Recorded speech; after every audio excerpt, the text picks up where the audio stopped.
So tell me, you're or where are you out of? I'm actually in London, Yep. which is pretty cold this time of year. I don't know if you're sort of familiar with it, but it's our winter, so it's yeah, sort of December, January, February, sort of relatively cold. Same. And at the moment, I'm working. I do this sort of fractional CMO role, Oh, uh, which is pretty interesting. So I sort of spent 20 odd years, Jeff, in sort of traditional corporate roles, working actually for many American businesses. So I was over in New York when I was with GE, and then in Dallas, in Texas, for a while when I was with MoneyGram. So I worked for a variety of businesses, mainly internationally, as in, it's cool. yeah, I mean, there was Australia as well. Had a team in Australia. So, I had this sort of global theme, I guess, to my career, which has been fortunate. And then I decided at the beginning of last year that I was going to try a bit of sort of freelancing and try and get into different industries. I had this sort of financial services bias, and I started working for a small real estate business just locally who they needed someone who well, they had a good existing customer base, but there was a bit of churn going on, and there wasn't Yeah. anything coming in the top of that funnel. So I did some work for them on the marketing side. That was interesting, and then I thought, oh, this is an interesting way of doing it. Working for different businesses, so I'm working for 3 or 4 at the moment, all in different industries, all at different stages, all needing different things, You and you called it you called it something that because I do a lot of marketing as well.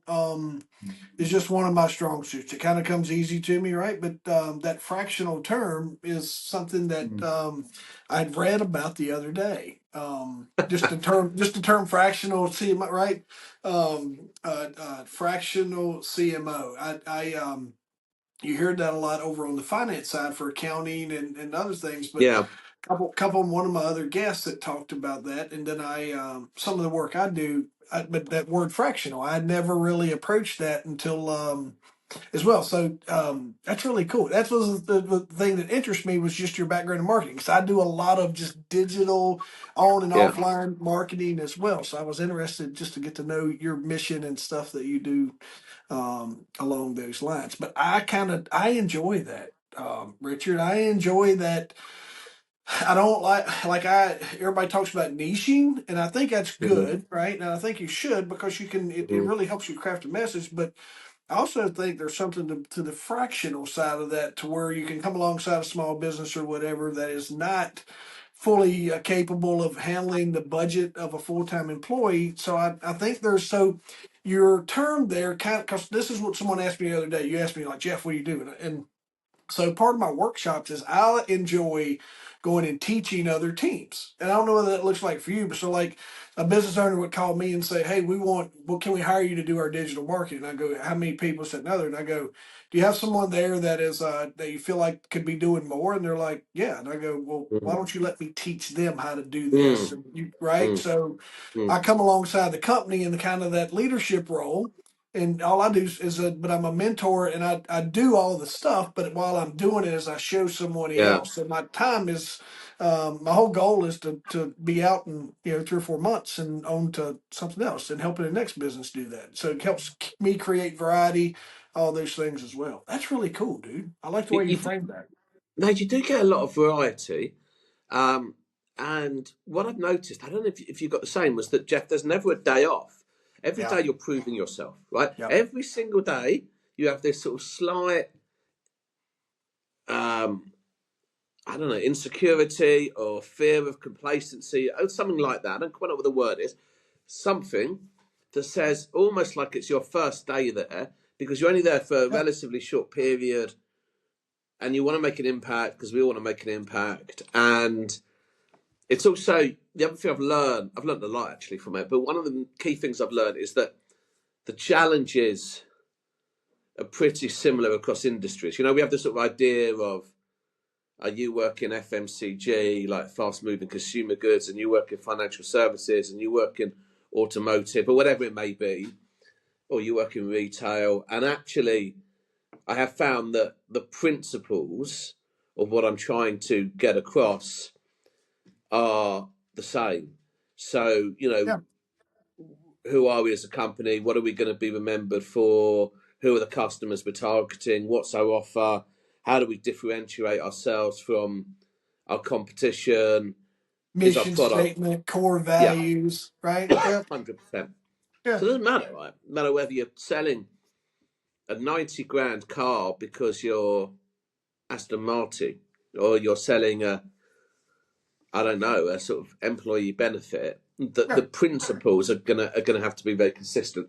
So I've learned that, and that's interesting. And the other thing I've learned is, when you're working with founders, that stakeholder management piece is very interesting because it's directly their business, right? They're no longer, I mean, they are an employee, but really they're not, right? They're the sort of owner of it. So how much are they willing to let go? How much are they, it's very interesting, isn't it? It's like having a Yeah. child, right? How much are Yeah. you willing to let the child go out into the world? I'm It's on a really interesting. project. I'm on a project right now, Richard, and that's what the guy was like, "Hey, won't you come along and help me grow my business?" And we found a role in social media where I could spend time while I'm just kind of working my way through there. And he got frustrated with me a little bit, but just like, "Hey, were we not really frustrated with me, but just like, are we getting done what Yeah. needed to be done?" And I was like, "Hey, wait a minute, you're a and he we had worked on some teaching, some other roles, but like he's such a one man operation. And I told him that I'm like, listen, man, you've done this by yourself for so long. You got to figure out you're looking for help and growth. What can I do to help you? You got to keep Mm, figuring that out and hand me stuff to mm, help you grow, or hand mm. me those tasks that you need to kick to someone. That's the other thing I was going to tell you too is the thing that I learned as well when you look at those different buckets and how we approach things is sometimes it's just helping people figure out who their or companies, whether it's the car people or the folks over here, is who their clients are. Is Mm. helping them dial in their messaging that speaks to who their clients are versus trying to cast that wide net. I stumble into that a lot of times as well. I agree with you. And also, one of the things that I talk about a lot is seeing it from the customer's point of view, not your own point of view, right? Yeah. Because it's a little bit like we all think we've got, you know, the most amazing children, or we all think we've got the prettiest wife, or whatever, right? It's because we see it from our own view, right? We see it purely no vision. And I think that when you work for a business 40, 45, 50 hours a week, you see it from a perspective, right? That's very different. You're on the inside. Now, how did the customer, who invariably thinks about it for about 10 seconds during their week, if that, right? Sees Yeah. it very, very, very differently. So how do you become, market orientated and see it from the customer point of view and not from your own in love point of view? That's quite a challenge in smaller founder led businesses. Yeah. It's actually not such a challenge in the bigger businesses because people don't have that emotional. It's not theirs. I mean, it is theirs because they're working, they're an employee, but you know what I mean. It's not their idea and concept, and they don't think they're going to be there forever. Yet, when you're a founder, this is your world. So it's an interesting thing of trying to say, actually, we're going to have to be really, really brutal in how we see this from the outside, Uh, and that's interesting. let me tell everybody who you are. We've been chatting for 10 minutes, folks. This is exactly how I enjoy my podcast to go. It's very conversational. It's not a scripted type thing. So, Richard, you walked right into the environment that I feel like I succeed the most because I just love the conversation. But, folks, today on the Second Chance podcast, we're joined by Richard Levy, an accomplished MBA qualified marketer and founder of Sophia Marketing. Did I say that right, Richard? Yeah, it's fine. It's a Fira, but it's fine. It's really Yeah, fine. However you wish, right? that's coming from my mountain accent there. I'll Richard's forgive built a it. remarkable career leading high performance teams in the UK, EMEA, and North America, driving growth for both blue chip organizations and innovative startups. But his journey is more than just professional success. Richard's also a survivor of the London bombings on 7/7/05, an experience that tested his resilience and shaped his outlook in life. In this episode, Richard's going to share his story of overcoming that adversity, power of resilience, and how having a plan can help navigate life's toughest challenges. Man, um, when I was reading your stuff there and you got to have a plan, I was like, this conversation is going to be an easy one because that is something I stress, whether it's with my kids or whether it's with a Hmm. business or whatever. I came out of law enforcement, and I have a huge background in public safety where I spent about 20 years into public safety, law enforcement, all the things. And one of the things that transferred with me into the business world is teaching people how to have a plan.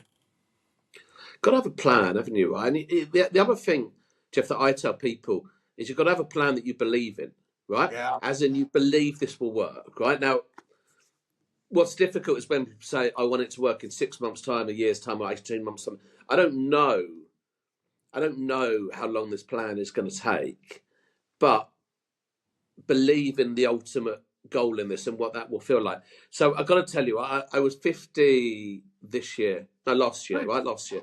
Yeah. Same. Yeah. Just Well, turned. yeah. Yeah. Congratulations. Yeah. You too. Welcome to half a century, man. We've aged well. Oh, thank you, mate. Thank you. Likewise, likewise. I wouldn't have guessed. And I suddenly thought next year I want to do the London Marathon, right? I'm going to do the marathon. I was talking about this with someone over dinner last night. And then you need a plan to get to your marathon, right? And your marathon at the moment seems, let's put it in kilometres. What is it? Just over 40 kilometres, right? The furthest I've ever run is about 21. Yes. So I've done a 20, half marathon. 20, 25 and some change in miles. Or Yes. All right, let's 26.2, Yeah, let's do it 26.4. miles. Let's Yeah. do it miles, right? Right. So I've run 13.1, but you've got to get 26.2. Yeah. Now, you're not going to be able to do that without a plan and patience and accepting, Jeff, and this is really important. I always say this to people, right? Some days are going to be hard and some days are going to be difficult. And some days you're probably going to feel like you're going to fail.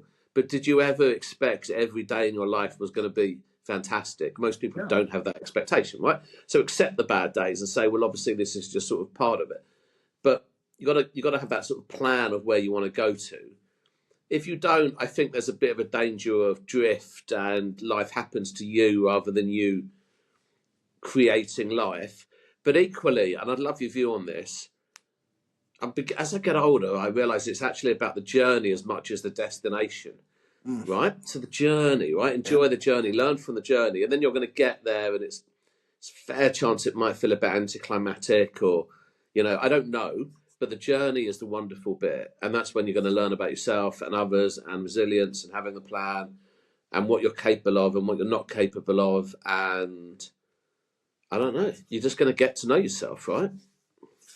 There's a lot of power in that. In what folks, you know, it wasn't as the journey wasn't as noticeable for me because I was going through the days and harboring probably a lot of more anger towards situations than what I Mm. should.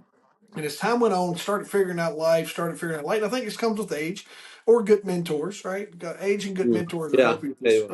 I work hard with my kids on this but one of the best books I read that helped me find perspective on it was The Power of Now. It's an Eckhart Tolle book.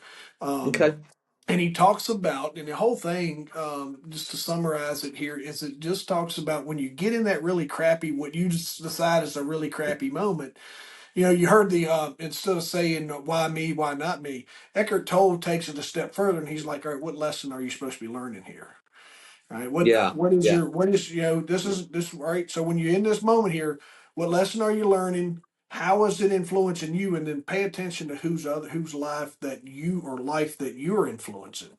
Um, and Mm, once I mm. realized like that really helped me learn when you get into reading some of the stuff in the universe, religion follows God's plan, whatever that might be, right? Is a lot of folks lean into that.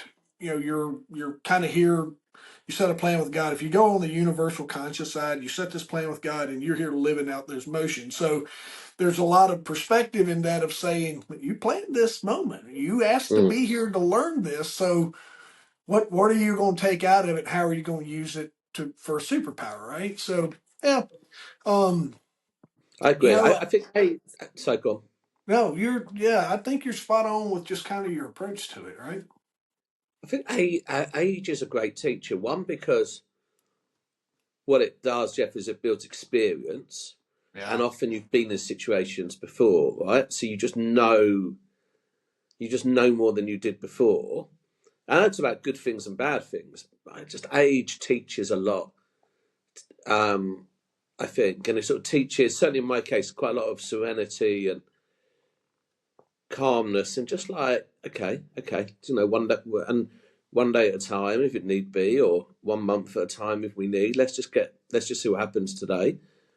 And don't, I mean, you raised it. Don't underestimate the importance of mentors, and I think the importance of giving. Right? I mean, I give a lot more Yeah. now than I gave 20 years ago Yeah. because I'd love to share that experience and help people along the way, and you take a lot of pleasure in that. So I teach marketing as well, and you've got these early 20s people in the main, and there's nothing as good, honestly, as seeing them go from A to B and being part of that journey and chatting it through with them and seeing them build their confidence. And it's rewarding. But I think that comes with age, and I think that's a real benefit of getting a little bit older. It is. It's something else that I was privileged to and fortunate, and as unfortunate as it could have been, was I got to work in a high pressure job that was life or death. My last coaching client, we were just talking, and they're involved in an emergency type setting as well, and they're running a business. And I said, it's okay to take the skills that you're learning and the conversationals. How does I do this, and how does this apply to business? I said, but you can't take the same emphasis.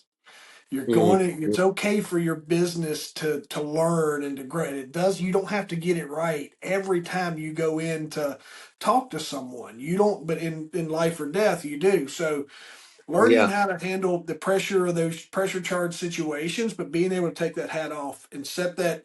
And the advice I gave him was, I was like, hey, when you walk in, when you shift is over, I want you to start thinking about this. When you take your ID badge off and you put it on your counter, that's over. You got to yeah, take that's you're just basically transforming. Now I need you to become a business guy, but I need you to still remember what you learned over there. But don't.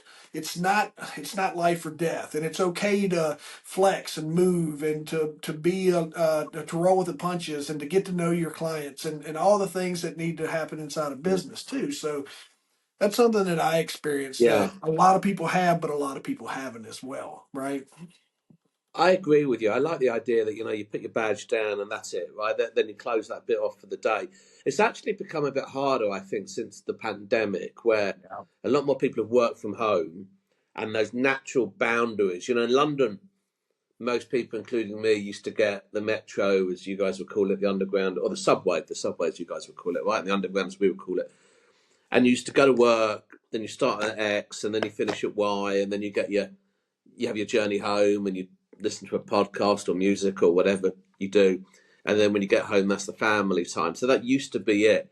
Now it's much more blurred Yeah. because actually you tend to find yourself working from home or working from, I don't know, WeWork or wherever people Yeah. work from, remotely. And then when do you get that time to turn off? So that involves. I've learned a lot of self discipline. So if you want to go to the gym, I heard a lovely quote the other day. The heaviest weight of the gym is the front door, right? Once Yeah. you've entered the front door of the gym, you've got through the hardest part because you're there. And you quoted the book, which is interesting. And the book that I learned a lot from was Atomic Habits Yeah. by James Clear. I loved that, right? Just love the idea that it was just you didn't have to make these enormous changes in life, just a little bit and a little bit and a little bit. And to go back to my sort of marathon story, you're just going to have to break it into very small bits and say, okay, let's get 0 to 5 miles sorted, right? And then you can do that comfortably. Now go 5 to 8. Okay, you can do that. Now 8 to 11. You don't go from 0 to 26. You build it. And I like the idea of the atomic habit, saying, just bit by bit, and make good things easier to do. So if you want to go to the gym 3 days a week, drive back from work that way. Don't come home, settle down, and think, oh, Have your I'm in for the bags night. packed. Have Yeah, your gym bags in the yeah, have your bag packed, right? Have your shake 100%. made, whatever. Yeah. The other thing that book talks about too is triggers. Is figuring out some Yeah. triggers that take you either wherever it needs to go. Is either developing positive triggers or and then helping you identify your negative triggers. I didn't realize I'm able to use that term a little more. You'll see me sometimes. I wear a reckless behavior shirt, and it's something my wife had coined back because she's like, "You're just destructive, right?" And I didn't know how to adult. You hear me talk about this sometimes. And I was telling someone the other day, and they were like, "How did you?" It's kind of walking through my story, and I'm like, once I figured out my triggers. And they're like, Mm, I said, then I was able to avoid those until I could really get everything in place. And some of it was like as I moved into business from public safety and some of the negative stuff that I was experiencing, I learned how to put up a mm, couple barriers, some boundaries, and really focus in an area. And then I could have processed the trigger better. And once I learned to manage that, so whether they're positive or negative, everyone's got a little trigger there as well. Like when you're driving down the road thinking about, well, do I want to stop at the gym or whatever? There's a trigger that's going to go yeah, off that's going to make you take that exit or not. So you're absolutely right. But you're 100% correct. And I think the other thing on that is that blocking out time to do stuff is important. I always say yeah, this to my kids, right? So if you wake up and you think, I'm going to go for a walk today, you may well not go for a walk today. If you wake up and say, I'm going for a walk between 11 and 1, the chances have massively increased you're going for that walk between 11 and 1, right? Because come 11 o'clock, okay, now it's time I'm going to do X, Y, Z. So block out the time, like diary management, where I literally sit there at the beginning of each day and I block out and I say, this is what you're doing between this hour and that hour, this hour and that hour. Now, things come in, right? Life happens and you accept that. But the fundamental premise is these are the 3 or 4 things I'm going to do today. And I try and keep it to that. I don't know whether that's your experience as well, Jeff. I was taught this by a mentor of mine, and he said, your to-do list can't be 30 things down because you're yeah, going to look at the end of the day and think, oh, shit, right? I've only done 5 and I've got 25 to go. I've had a bad day. I failed today. What are the 3 or 4 things that matter that day? That's it. That's it, right? And just yeah. Um, focus. I tell people one of the things I teach in coaching is um, I didn't understand time blocking until Mm, within the last 4 or 5 years. Now that's a big deal. Like my time is mm, blocked. I use my calendar on my phone.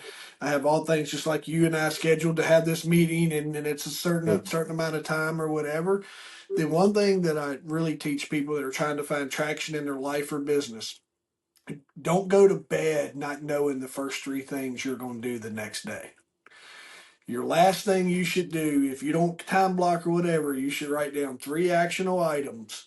You can have a list of 25, but 3 actionable items that you can take action. As soon as you wake up, foggy headed, you don't have to go. You can brush your teeth, fix your hair, and you can go start taking action on those 3 things. And when they're done, figure out the other 3.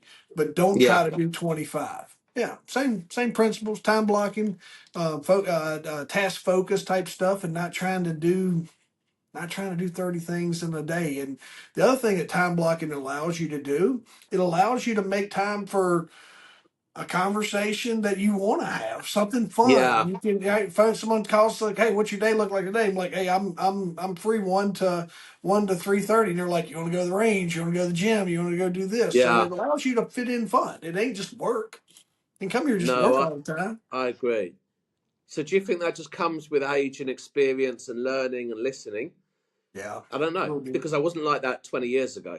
20 years ago, I wanted to do 3,000 things in a day. Right now, Yeah, if I can get my 3 or 4 things accomplished and then I feel good. Then I feel good. And equally importantly, and I think we've become better at this as people in the last 10 years, is that sort of self-care, yeah, looking after yourself, eating. I say this as someone who probably eats far too much crap than I'm supposed to, right? But generally trying to eat well, exercise well, watch stuff on TV, have a balance to it all. Whereas I think when I first started working the ethos was more like work, work, work, work, work, work, work, when now it's about balance and perspective, and that probably makes you better at work because you're more I rounded. The other thing you'll find is it's situational. If you go back 20 years, so 20, you can take it back 30, 35 years for Jeff. Yeah, it's for both 50, right? Um, I didn't know my dad. I grew up where I was very loosely raised, at not a lot of input from mom. I went to school, got my grades, did my thing enough to get through high school. Fell into a public safety community at like 15 years old. Um, so I went into a high stress situation a lot of times. You'll if I use this all the time. I didn't know how to adult. I didn't know Mm. how to act, so I didn't understand the just taking time to enjoy this conversation and get to know Richard, and how, well, all the things that Richard gets to do and all the things that you've accomplished and all those things. Those 20, yeah, I could have never carried this. You would have been like, this guy's a jerk. I am not spending any time with him, because that's the way a lot of it was. I just didn't, I lacked that basic framework that I didn't find until later in life, too. So sometimes it's situational, and Mm. that's one of the things I love helping with now, Richard, is just like helping people that are similarly come up to the same. It's like, oh, hang on here, let me help you dial some of this stuff in, because I don't want you Yeah, floundering around for 15 years. So mentors, coaches, positive male, female role models, whatever that might be, we put more emphasis on that because we've recognized the lack of parenting. We've recognized the lack thereof. So more of us are willing now to stop and say, "Hang on, kid, come here. What you right?" And you jump in to yeah. help. Probably 20, when people weren't willing to do that back when. Well, what changed for you, Jeff? I mean, you're talking about almost you were A and now you're B. What was it? An event? Was it just So in maturity? Yeah. I mean, if you're happy to talk about it, I mean, it might be. I Yeah, don't know. no, I am. So for me was my public safety career, because I got a DUI, right? So I Mm. couldn't no longer do the job. I'd done this job for 15, 16 years, and where I'm at, they pull you out of the public safety role. Like, you can't operate emergency vehicles and stuff. So that's for a 5 year period. So I had to go into business and start figuring a lot of things out. Once I got into business, I started meeting newer people. Wife came along, son came Mm. along. Once my Mm. son was born, I could not. There was no way I could let him be on the same path and journey that I was. So I went on this, just got to figure this out, got to figure this out. And so my surroundings changed a little bit, less public safety, less law, less violence, less, tactics. So, and then I got into the business world. So my circle of influences changed. And then, when my son was born, that was probably, I don't. You mentioned having kids as well. For me, Mm. there was nothing, and now I have two, but there I can't. And now if you look at my breaking the curses up there, um, that's something that I speak on. Is like all the craziness and all the things that had gone on in my family life, that stopped. It stopped with Mm. me, and we're going Mm. to we work hard to break that curse. So that's one of the things I speak on, is just breaking generational curses, whether it's trauma, so for some folks it's poverty, um, Yeah. Yeah. Yeah. whatever those may be, is just really helping people find their own peace. That's how mine kind of came. What about yourself? Was you mom and dad present and all the things, and Yeah. I mean, I had a pretty good upbringing, thank goodness. yeah, I think I just think experiences, positive, negative, relationships, positive, negative, work, positive, negative, right? I mean, all these things were good and bad, sometimes at the same time, sometimes at different times. Um, I discovered something that I really enjoyed, the marketing side. I think that matters, right? I yeah, mean, that matters. you hear people talking about their jobs and it's like, oh my God, right? And you think, man, you're going to have to do this for 40 years, right? So, or whatever it is, right? Um, so I think if you can find something you're passionate about, that you're relatively good at, or you make sure you're good at, right, by training and listening and learning about it, and then it can you can build a career out of it, then you're rather fortunate. And I think that happened So I really, really enjoyed my subject, and I understood it, and you could see what difference it made. And then that automatically, I guess, gets you a certain amount of respect from other people because you can talk knowledgeably about stuff. And then I just found the world a very interesting place, right? So, it's not just the marketing world, but, I love my sport, I love my politics, I love my business, I love my economics, I love my theatre, my cinema. So you develop this whole array of, I love the kids, the family time. So you develop this whole array of things that actually you feel quite passionately about and quite strongly about. And so you develop this real balance. So if you know your history, you tend to sort of put things in perspective quite quickly.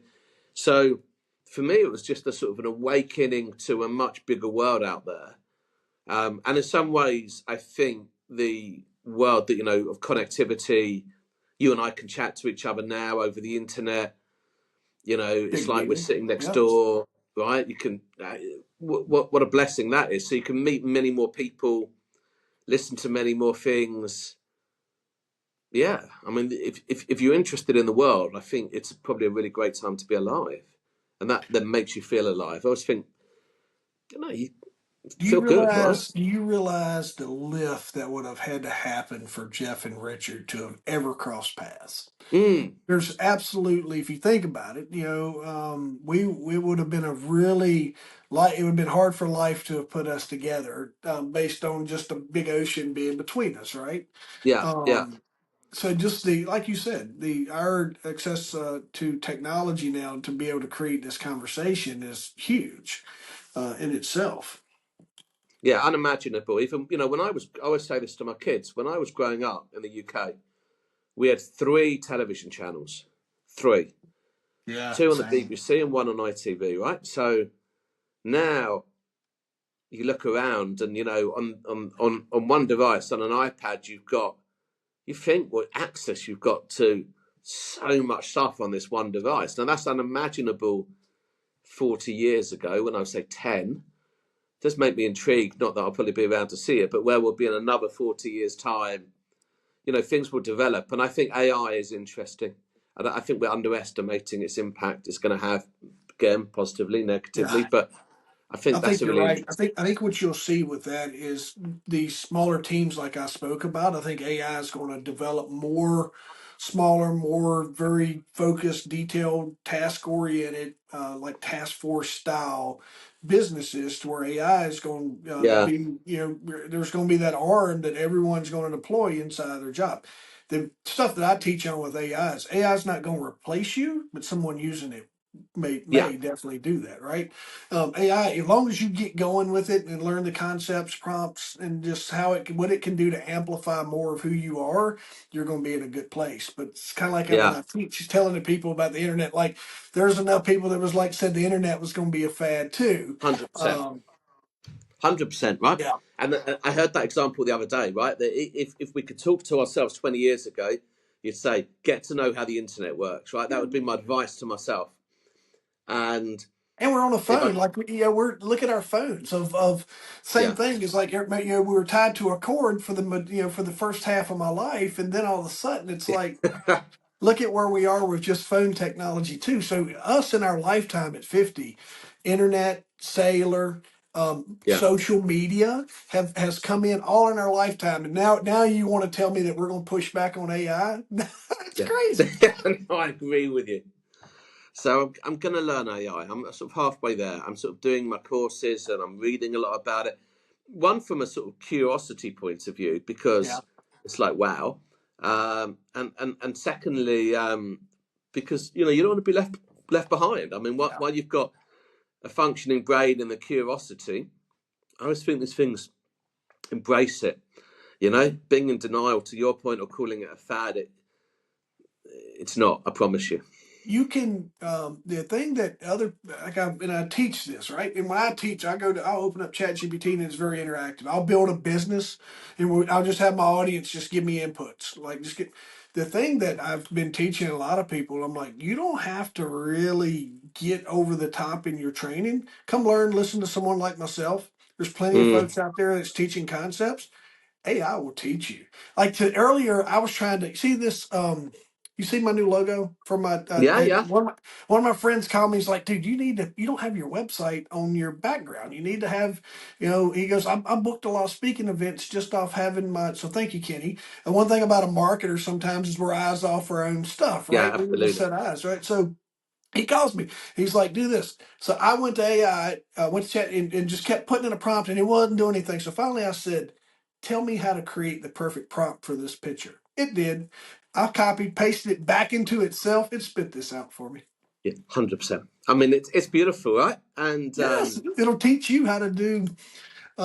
It'll teach you. You can use it as a tool. I have a friend that's doing learning SEO. He's doing the same stuff. He'll call me and be like, "Hey, does this make sense?" I'm like, "Yeah, it does." I said, "But do this. Go down this rabbit hole."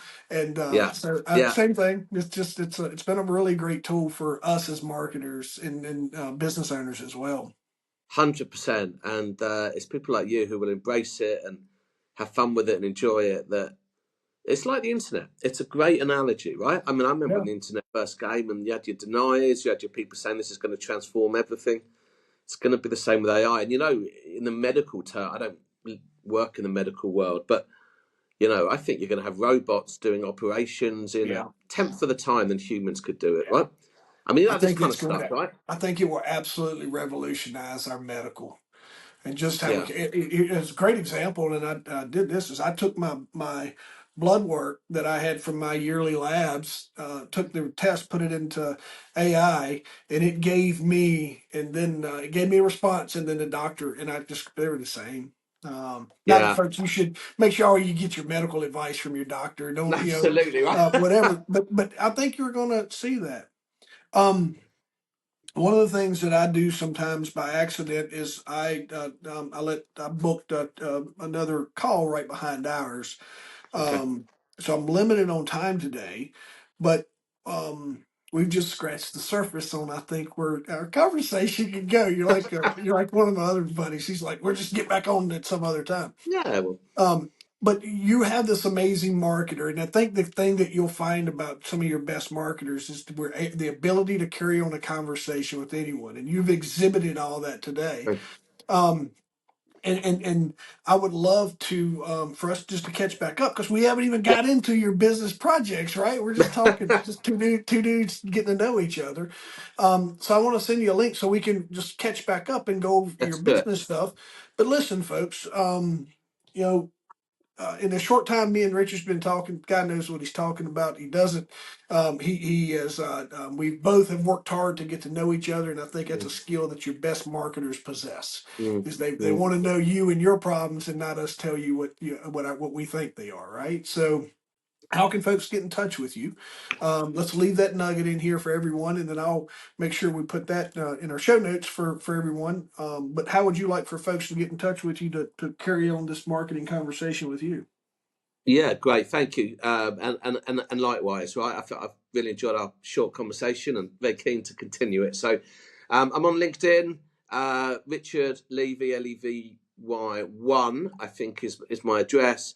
And my website is www.sophera, which is SOPHERA marketing.co.uk. And if anyone wants to reach out and talk marketing or talk life or talk diary planning and all the several other topics we've talked about today, then listen, I love talking to people. So reach out and let's chat.